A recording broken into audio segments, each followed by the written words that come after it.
Mahalnya harga daging sapi akhirnya berdampak pada sektor kuliner.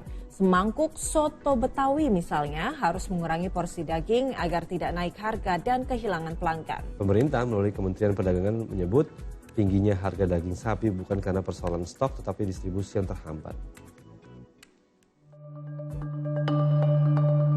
Mahalnya harga daging sapi dalam 6 bulan terakhir mempengaruhi kenikmatan semangkuk soto Betawi.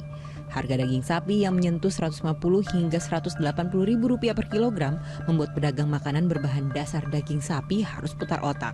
Tak mau menaikkan harga karena takut kehilangan pelanggan, mereka memilih mengurangi porsi dagingnya. Orang sini nih mahasiswa, ya kita naik lagi dan udah tetap aja harga nggak naik nggak turun, udah tetap segitu aja. Cuman ya gitu aja, daging mahal juga saya ya kurangin dikit lah. Namanya ini ya, ntar kalau kan naik turun Mbak, jadi kita nggak selalu naik, itu nggak kan ada turunnya, itulah ya kelebihan saya. Merespon mahalnya harga daging sapi di pasaran, Menteri Perdagangan menyebut jika kenaikan terjadi karena jalur distribusi ke sejumlah daerah terhambat. Namun soal pasokan, ia menyebut masih cukup.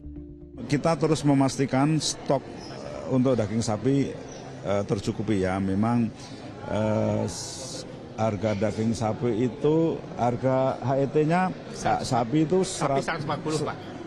140 ya? 140. Harga rata-rata memang ada beberapa daerah yang lebih tinggi, ada yang masih sesuai HET, jadi kita memang distribusinya akan kita jaga dengan baik ya. Jadi daerah-daerah yang misalnya agak naik, kemungkinan besar karena distribusi, karena sebenarnya pasokannya tercukupi.